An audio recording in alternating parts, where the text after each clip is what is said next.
The stars have been quiet for 3,000 years. No wars, no battles, no blood spilled between the stars. The 7 great species of the galaxy lived together under the Galactic Accord, and they had forgotten what it meant to fight. Commander Una sat at her station on the Valoran observation post, watching the same empty space she had watched for 15 years. Her job was simple: watch the borders, report anything strange. In all her years, she had never reported anything. Nothing ever happened anymore. The alert came at midnight station time, a soft beep that Una almost ignored. She looked at her screen and felt her blood turn cold. Ships. Thousands of ships. They were entering Accord space from a direction no one used anymore.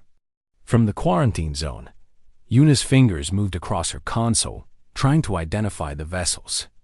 The computer searched its records and returned a result that made no sense.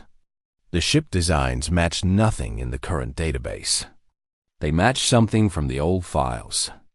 The ancient files. The ones marked with warning symbols .human.yun. A sent the alert to command. Within an hour, the entire Council of 7 Worlds was awake and afraid. Admiral Taiho arrived at the Central Command Station on Valora Prime before dawn. He was old, even by Valoran standards, and he had spent his entire career commanding ships that never fired their weapons. The Valoran fleet existed for ceremonies now, for parades, for showing the flag at peaceful gatherings. He pulled the old files himself. His hands shook as he read them. Humans had been one of the younger species, discovered 4,000 years ago on a small blue planet at the edge of the galaxy. They had been promising at first. Creative, curious. They learned fast and built fast. But something was wrong with them. Something deep in their nature. They fought. Not just against others, but against themselves. They killed each other over ideas, over land, over things that other species could not understand. When they finally reached the stars, they brought their violence with them. The unification wars had been short but terrible. Humans against everyone.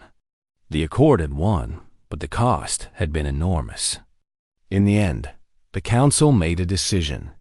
The humans were too dangerous to destroy completely. That would make the Accord no better than them. Instead, they would be contained, quarantined, left alone in their home system with no way out. The Council had believed that humans would destroy themselves eventually.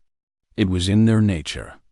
The quarantine was meant to be a mercy, a way to let them end on their own terms. 3,000 years later, the humans were back. And they had more ships than the entire Accord fleet combined. Councilor Myray called the emergency session. She was the eldest member of the Council, a Valoran woman with silver hair and eyes that had seen centuries pass. She had grown up hearing stories about humans, the way children heard stories about monsters. Scary tales to make young ones behave. Now the monsters were real, and they were at the door. How did they escape? Demanded Councilor Bora of the Thrall delegation. His scales rippled with agitation. The quarantine was absolute. No ships in or out. We destroyed their jump technology. They built new technology, reported Intelligence Chief Soman. Her voice was steady, but her face was pale. Our probes stopped working inside the quarantine zone 2,000 years ago. We assumed it was natural decay. It was not. They were blocking us. They have been advancing in secret this entire time. The council chamber fell silent. 2,000 years of hidden development. 2,000 years of building, growing, preparing. While the Accord had melted its weapons into monuments and let its fleets rust, the humans had been doing something else entirely. What do they want? Asked Counselor Mirae. The answer came before anyone could respond. Every screen in the chamber flickered. Every communication channel across Accord space carried the same signal. A human face appeared. broadcast to every world simultaneously dotted, was a woman. She had dark hair pulled back from her face and calm, dark eyes.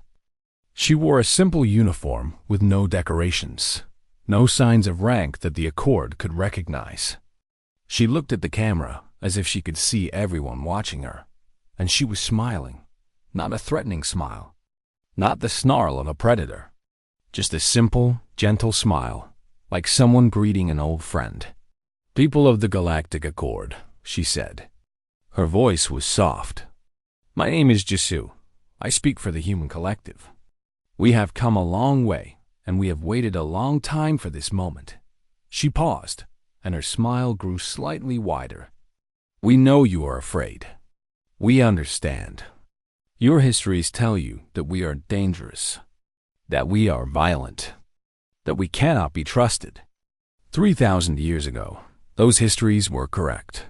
The council members watched in frozen silence. Across the galaxy, billions of beings held their breath. "We have changed," Jisoo continued. "We have learned. We have grown. We are not the same species that you quarantined. We are not asking you to believe us. We are asking only for the chance to show you." She folded her hands in front of her, a gesture that seemed almost humble. "We would like to talk. We will wait at the border of your space. We will come no further until you invite us. We have waited 3,000 years. We can wait a little longer." The transmission ended. The screens returned to normal. But nothing was normal anymore. Commander Yuna watched from her station as the human fleet held position exactly where they had stopped. They made no aggressive moves. They sent no more messages. They simply waited, thousands of ships hanging in the darkness like stars that had decided to visit. Admiral Taiho stood at his command console, staring at the tactical display. His entire career had been a performance. Now, for the first time, he faced something real, and he had no idea what to do. Councilor Myray looked around the chamber at her fellow council members. She saw the same expression on every face: fear, confusion, disbelief. They were supposed to destroy themselves, she whispered. No one answered. No one knew what to say. The humans had done the impossible. They had survived. They had returned, and they were smiling. Ambassador Gia had spent her entire life preparing for moments that never came. She was Valorn, trained from childhood in the art of speaking to other species. She knew every custom, every gesture, every way to say difficult things without causing offense.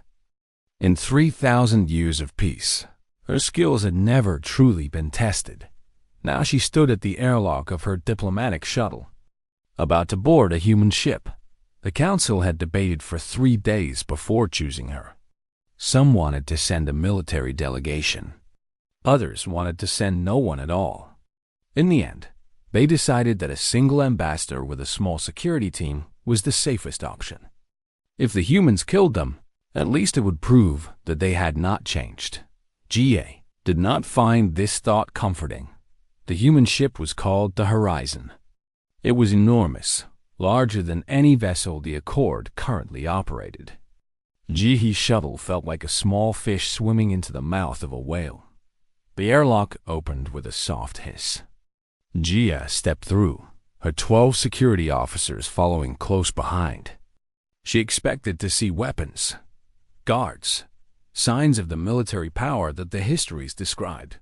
Instead, she saw a garden. The corridor was lined with plants. Real plants, growing in carefully maintained beds along the walls. Small lights mimicked sunlight.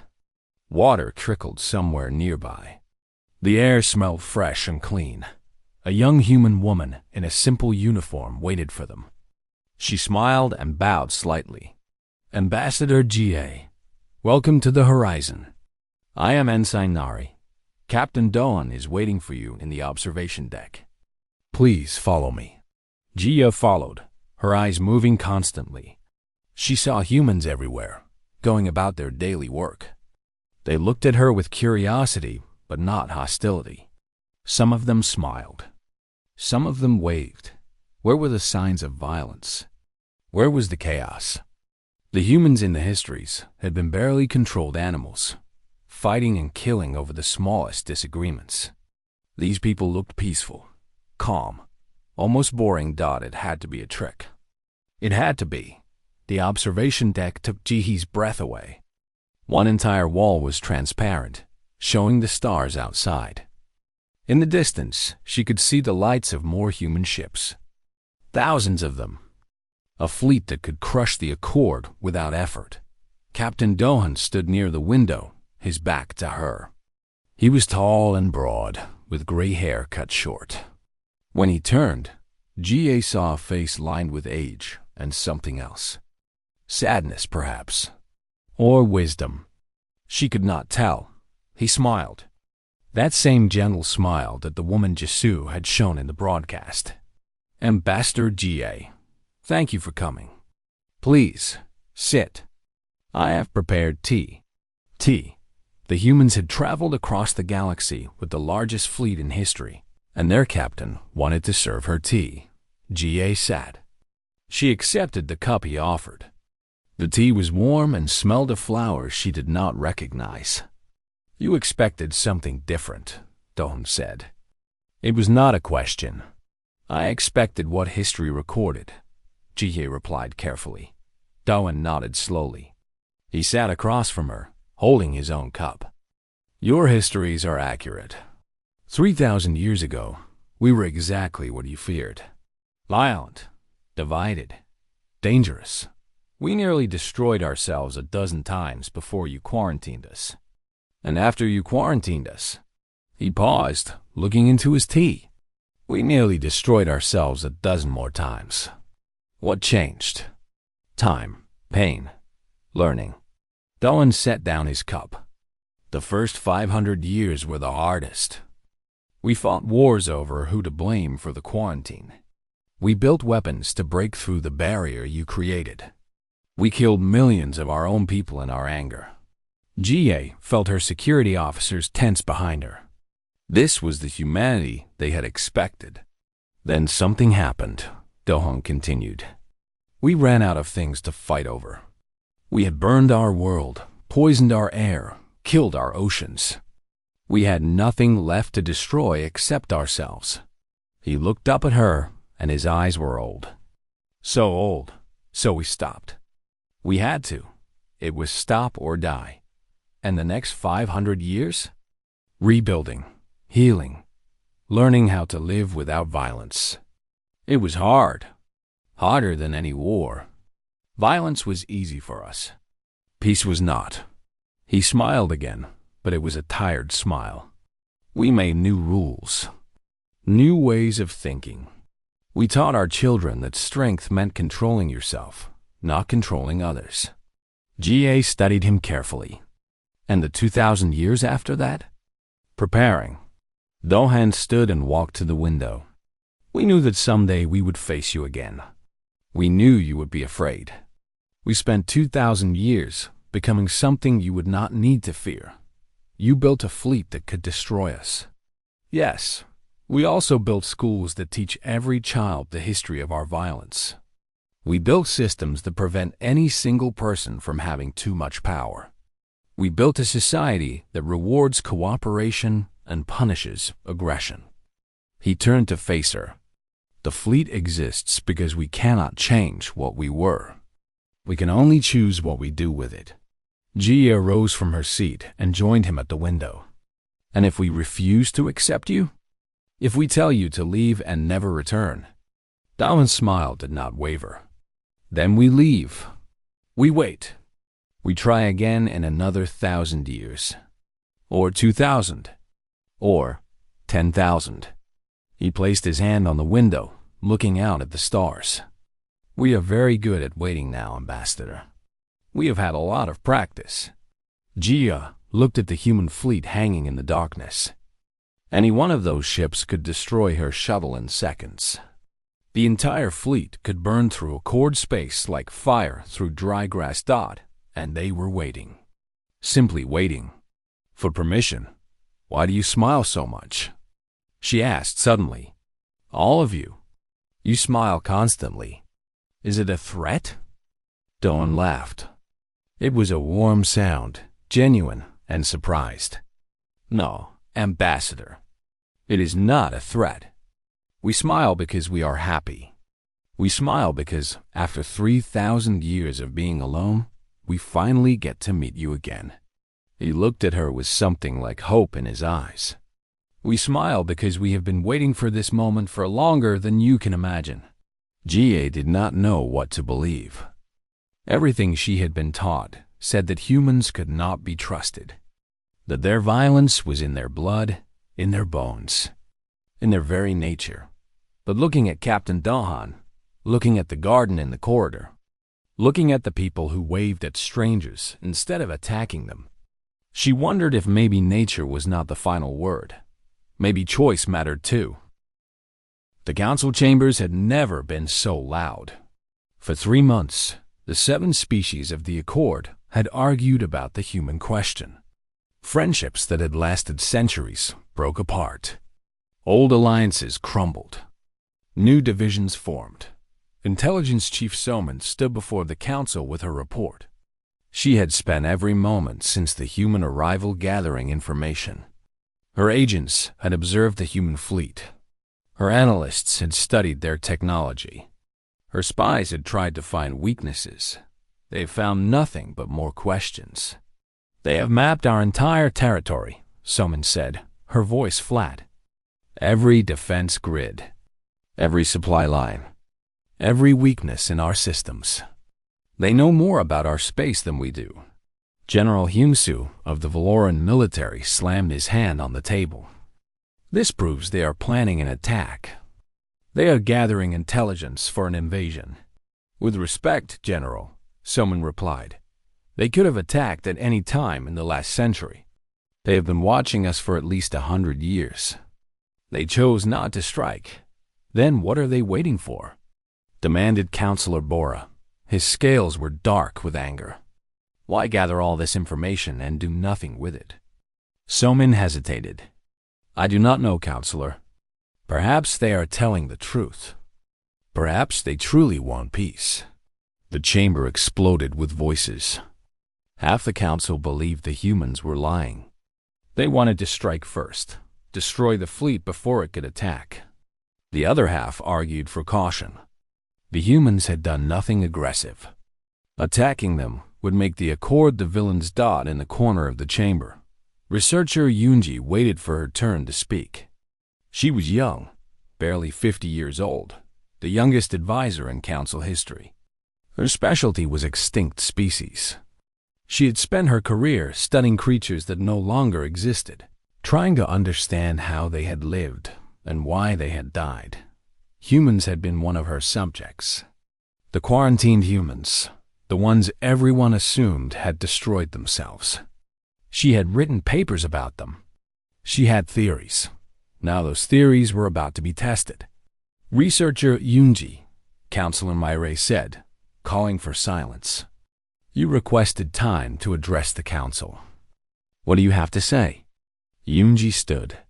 She was small and slight, her voice soft compared to the generals and politicians who had been shouting for months. But when she spoke, people listened. I have studied humans for 30 years, she began. I have read every record, every account, every piece of evidence from before the quarantine. I know what they were, but I have also studied what they could be. General Hyunsu snorted. What they could be is a threat to everything we have built. Yes, Yoonji agreed. They could be. But that is not all they could be. She touched a control, and images appeared on the chamber screens. Ancient human images, recovered from before the quarantine. This is a human crossing an ocean in a boat made of wood. They did not know what was on the other side. They went anyway, just to see. The image changed. This is a human message sent into space, containing music and greetings. They did not know if anyone would ever hear it. They sent it anyway, hoping someone would answer. The images continued. Humans building, creating, exploring. Humans helping each other after disasters. Humans risking their lives to save strangers. Violence was one thread in their nature, Yunji said softly. But it was not the only thread. They were also curious. They were also brave. They were also kind. Perhaps 3,000 years was enough time to weave the other threads stronger. General Hyunsu stood. This is foolishness. You are showing us pretty pictures while their fleet sits at our border. You cannot change nature, researcher. Humans are what they are. And what are we? Yunji asked. 3,000 years ago, we had weapons too. We had armies. We had the power to destroy them completely, and we chose not to. We chose to quarantine them instead, hoping they would find another way. She looked around the chamber. Has our nature changed? Or did we simply make a choice? The council fell silent. No one had an answer. The debate might have continued forever. It might have torn the accord apart from within. But the universe had other plans. The first attack came without warning. The outer colony off threshold stopped responding to communications. When a scout ship arrived to investigate, they found nothing. The entire colony was gone. 3 million people vanished. The only thing left was Ash Dock, then Threshold fell. Then Nova Station. Then the mining outposts in the Kestrel Nebula. Something was coming. Something from beyond charted space. Something that did not negotiate. Something that did not stop. The Kreth. They were not a species in any normal sense. They were a swarm, a collective of billions of creatures moving as one. They consumed organic matter, any organic matter, and they moved on to find more. They had no language, no culture, no goals except feeding. The Accord fleet scrambled to respond. But 3,000 years of peace had left them weak. Their weapons were ceremonial. Their tactics were outdated. Their ships were built for parades, not war. In 3 weeks, the Kreth pushed deeper into Accord space. Colony after colony fell.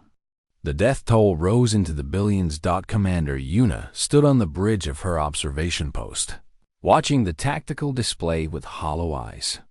The Kreth were coming. Her post was directly in their path. She had nowhere to run. We have nothing left, she whispered.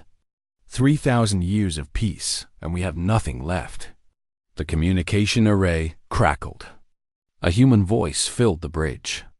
Accord vessels, this is Captain Dawn of the Human Collective. Fall back to the following coordinates. Protect the civilian transports. Leave the Kreth to us. Yuna stared at her screen. The human fleet was moving. All of it. Thousands of ships, flowing past the Accord positions like a river of light. They were not running. They were not waiting for permission. They were attacking. General Hyunsu watched from Central Command as the human fleet engaged the Kreth swarm. His face was white. His hands were shaking.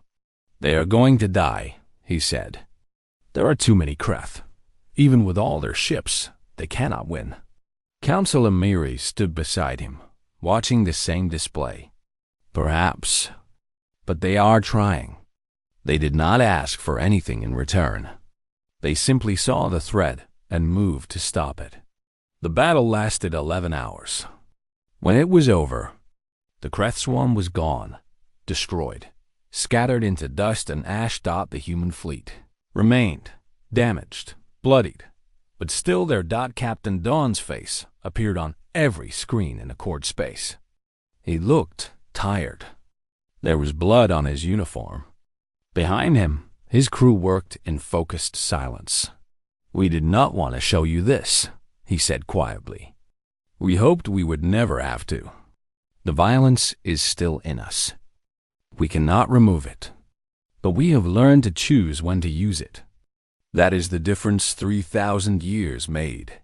He paused, and his eyes seemed to see everyone watching. We will withdraw now, if you want. We understand if you are afraid. The transmission ended. The council chambers were silent, and for the first time in 3,000 years, the Accord understood what humanity had become.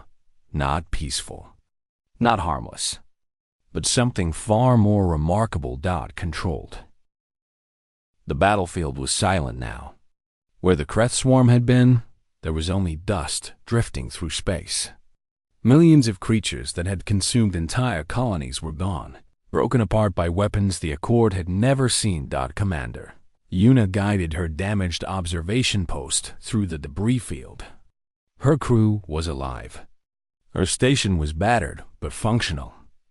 She owed her life to the humans. She still did not know how to feel about that. The human fleet had taken heavy losses. Over 100 ships had been destroyed. Thousands of humans had died. But they had won. They had done in 11 hours what the Accord could not do in 3 weeks. Medical ships moved between the damaged vessels, human and Accord alike. The humans treated everyone. They did not ask for payment. They did not demand thanks. They simply helped. Captain Dohan stood on the bridge of the horizon, watching the rescue operations. He had not slept in 2 days. His uniform was torn and stained with blood that was not his own. He had lost friends in the battle, good people who had volunteered to be first into the fighting. His communications officer approached. She was young, barely 20 years old. Her name was Sora, and she had survived her first battle. "Sir, Admiral Taiho is requesting to speak with you." Doan nodded. He had expected this call. He just had not expected it so soon. Admiral Taiho's face appeared on the main screen. The Valoran looked old, older than he had looked a few months ago. War aged everyone, Doan knew, even those who only watched. "Captain Doan," Taiho said. His voice was rough. "On behalf of the Galactic Accord, I offer our thanks. You saved countless lives today." "We did what was necessary, Admiral. You did more than that." Taiho paused. His jaw tightened. "I have spent my entire career preparing for threats that never came. I commanded ships that had never fired their weapons. When the Kreth arrived, I did not know what to do." He looked directly at Dohan. "You did. How?" Doan considered the question carefully. "We never forgot how to fight, Admiral. We could not afford to forget. Inside the quarantine, there was no one to protect us except ourselves. We faced threats you never knew about. Asteroids, solar flares, diseases, internal conflicts. We learned to fight all of them. But you told the ambassador you had learned peace. Peace and strength are not opposites, Admiral." Dohan gestured at the debris field outside his window. The Kreth did not understand negotiation. They could not be reasoned with. Against such enemies, peace means nothing. Only strength matters. He turned back to the screen. "We built our strength so that we would never need to use it. Today, we needed to use it. Tomorrow, we hope to put it away again." Taiho was silent for a long moment. Then he nodded slowly. "The Council is meeting now. They are discussing your fleet's actions. There is talk of granting humanity provisional status within the Accord, and there is also talk of demanding we leave." "Yes, there is that too." Taiho sighed. "You frighten us, Captain. You proved today that you could destroy the Accord any time you wished." "That is not a comfortable thought." Doan smiled. It was a tired smile, but genuine. "Admiral, if we wanted to destroy the Accord, we would not have saved it first. That would be very poor strategy." Despite himself, Taiho laughed. It was a short, surprise sound. "I suppose that is true." On the surface of Valora Prime, researcher Yunji walked through the halls of the Great Library. This was where the Accord kept its oldest records. Books and files and databases going back thousands of years. She was looking for something specific.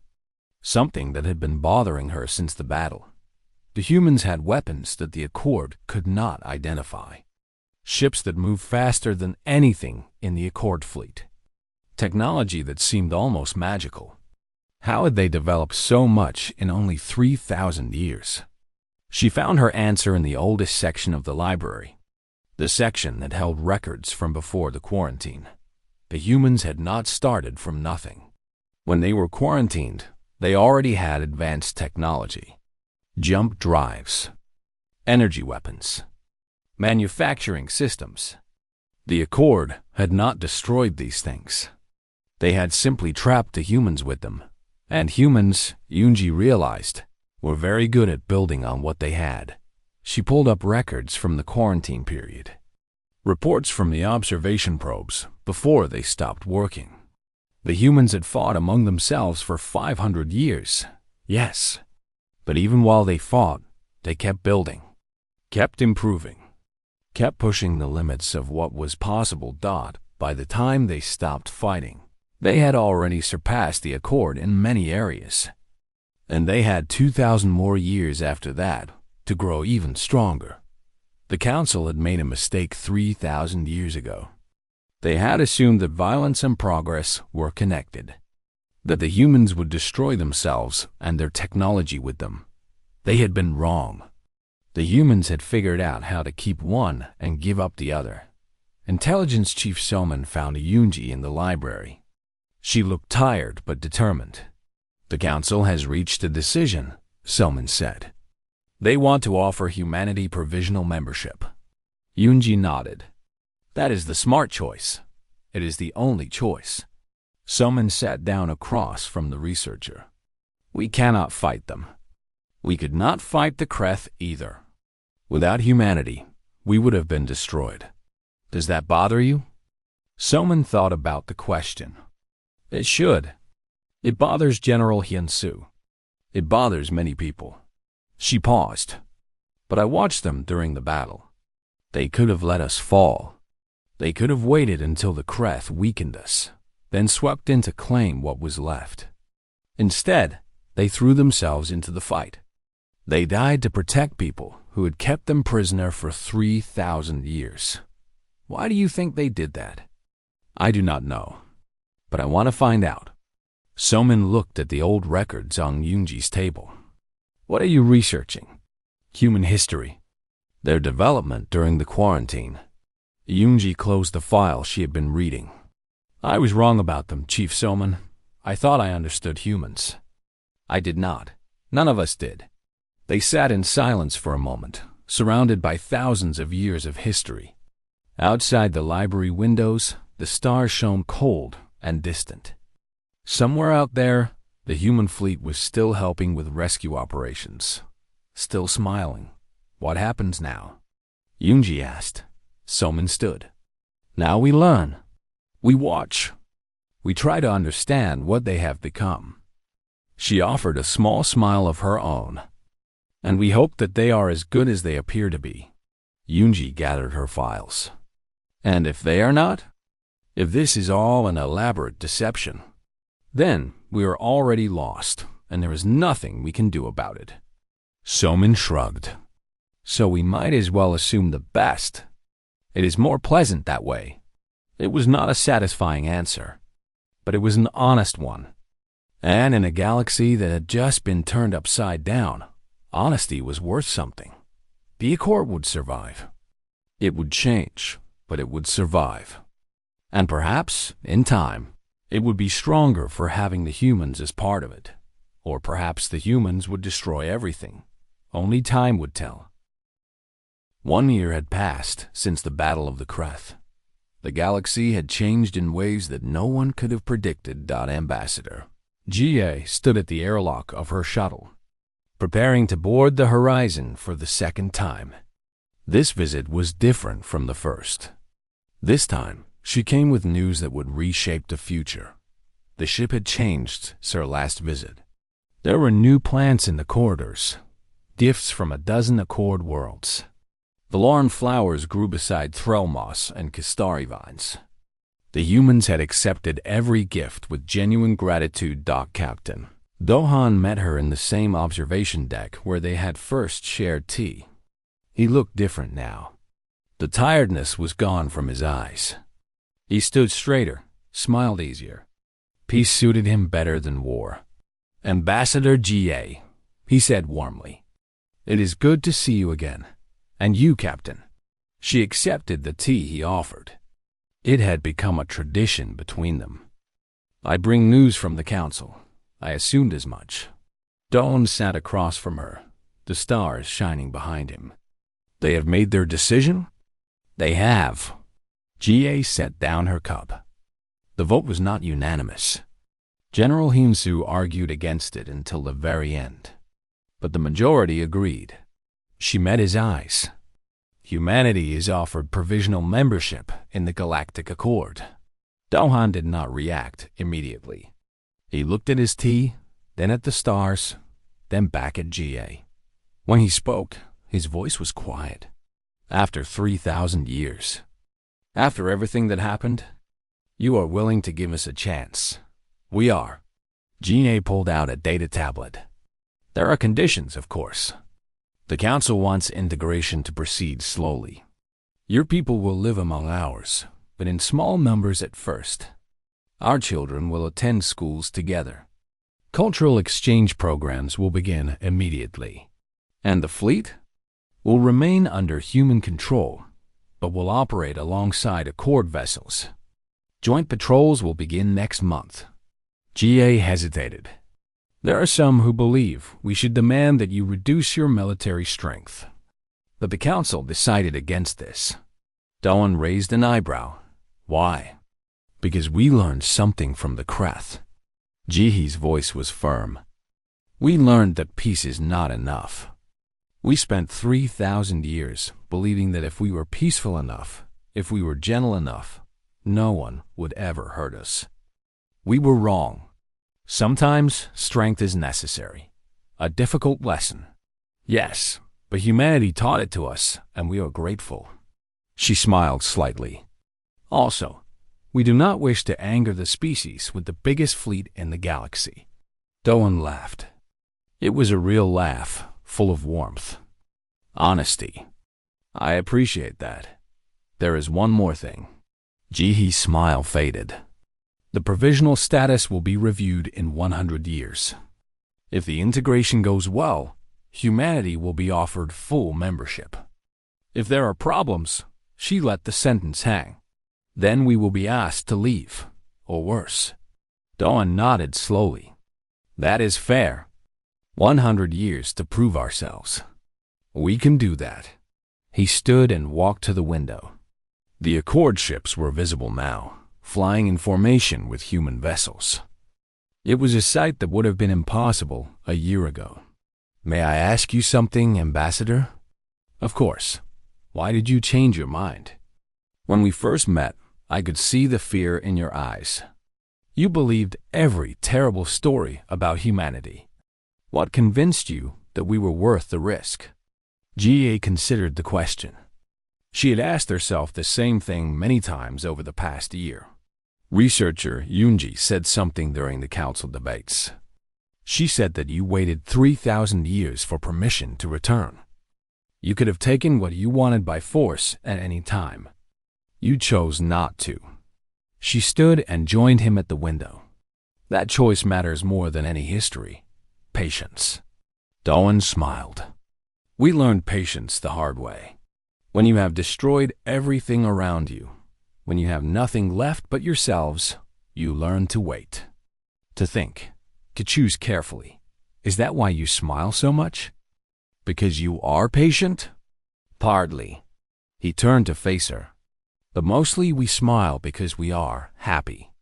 When our ancestors first looked up at the stars, they wondered if anyone was out there. They wondered if we were alone. We made terrible mistakes trying to answer that question. We hurt ourselves and others. But we never stopped hoping." He gestured at the joint fleet outside.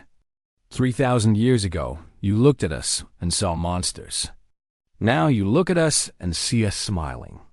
What changed is not us, Ambassador. It is what you are willing to see." GA thought about this for a long moment. She thought about the old records and the new reality. She thought about fear and hope and the long road between them. Then, for the first time in Valoran diplomatic history, she smiled back. The ceremony took place on Valora Prime 1 month later. Representatives from all 7 species of the Accord gathered in the Grand Assembly Hall. Humans stood among them, small in number but impossible to ignore. Councillor Myray gave the formal speech. She was very old now, and she knew this would be one of her last public acts. She wanted to make it count. 3,000 years ago, we made a choice, she said. We chose to quarantine humanity rather than destroy them. Some said it was mercy. Others said it was cowardice. I believe it was hope. Hope that they would find another way. She looked at Captain Doan, who stood at the front of the human delegation. They found it. They took our hope and made it real. They transformed themselves from the inside out. Not because we asked them to. Not because we threatened them. But because they chose to be better. The hall was silent. Thousands of beings from across the galaxy watched and listened. Today we welcome humanity back into the galactic community. Not as prisoners. Not as threats. But as partners. As equals. As friends. Murray's voice grew stronger. We do not know what the future holds. But we face it together. And that is enough. The applause began slowly, then grew until it filled the hall. Humans and Accord members standing side by side, celebrating a moment that had been 3,000 years in the making. Commander Yuna watched from the back of the hall. She had been promoted after the battle with the Kreth. She was now part of the Joint Patrol Program. Serving alongside human crews. It was strange, she thought. A year ago, she had been terrified of humans. Now she worked with them every day. She had learned their jokes and their habits and their ways of seeing the world. They were not monsters. They were not angels either. They were simply people, trying to do their best in a complicated universe. Just like everyone else. Captain Dawn found her after the ceremony. He was wearing formal clothes now, looking uncomfortable in them. Commander Yuna, I wanted to thank you personally. Your observation post was the first to detect our fleet. You could have triggered a military response. Instead, you reported accurately and waited for orders. Yuna shrugged. I did my job. You did more than that. You gave us a chance to introduce ourselves peacefully. If the first contact had been hostile, everything might have gone differently. He extended his hand in the human gesture of greeting. Yuna had learned this custom. She took his hand and shook it. Welcome to the Accord, Captain. Dohun smiled that familiar smile. Thank you, Commander. We are happy to be here. And he meant it. After 3,000 years of waiting, 3,000 years of learning, 3,000 years of hoping, humanity had finally come home. They looked up at the stars and smiled. And this time, the galaxy smiled back.